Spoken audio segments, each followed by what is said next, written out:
কার্যক্রম নিষিদ্ধ আওয়ামী লীগের প্রতিষ্ঠা বার্ষিকীকে কেন্দ্র করে নাশকতা এড়াতে ঢাকা, গাজীপুর, নারায়ণগঞ্জ, ফরিদপুর, গোপালগঞ্জ, চট্টগ্রামে সেনা মোতায়েন করেছে সরকার। স্বরাষ্ট্রমন্ত্রী বলছেন, বিভিন্ন স্থানে অপতৎপরতার চেষ্টা চালাচ্ছে দলটির নেতাকর্মীরা। বাড়তি সতর্কতার অংশ হিসেবেই সেনাবাহিনীকে মাঠে নামানো হয়েছে। চাঁদাবাজির অভিযোগে নারায়ণগঞ্জ ৩ আসনের এমপির ছেলেকে পুলিশ হেফাজতে নেওয়ার কারণও ব্যাখ্যা করেন তিনি। রিপোর্টে জানাচ্ছেন মাহবুব কবির চপল।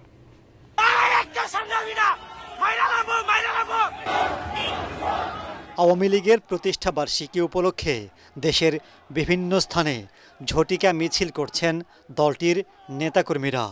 কার্যক্রম নিষিদ্ধ থাকার পরও এ ধরনের পদক্ষেপকে ভালো চোখে দেখছে না সরকার। গোয়েন্দা সংস্থাগুলো সরকারকে জানিয়েছে, দলটির প্রতিষ্ঠা বার্ষিকী উপলক্ষে বিভিন্ন স্থানে বিশৃঙ্খলা হতে পারে।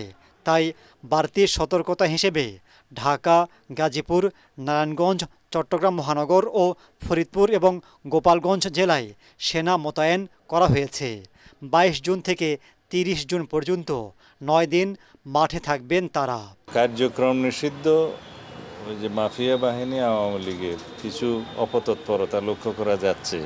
তারা হয়তো একটা অস্থিরতা সৃষ্টির পায়তারা করলেও করতে পারে।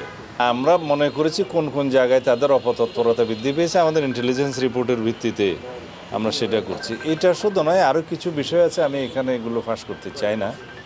দেশে অস্থিরতা সৃষ্টির জন্য কিছু কিছু মহল, কোনো মহল অপতৎপরতায় লিপ্ত আছে।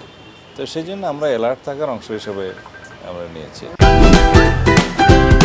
Optical brighter, photo catalyst, active granule সমৃদ্ধ বসুন্ধরা পাওয়ার ওয়াশ, ঝলমলে কাপড়ে ফুরফুরে মন। এর আগে 1.5 বছর সেনাবাহিনী মাঠে থাকার পর চলতি মাসের 15 তারিখে তাদের প্রত্যাহার করা হয়। পুলিশের হারানো আস্থা ফেরানোর কথা বলেছিল সরকার। তাহলে এখন আবার কেন সেনা মোতায়েনের প্রয়োজন হলো, সেই ব্যাখ্যা দেন স্বরাষ্ট্রমন্ত্রী।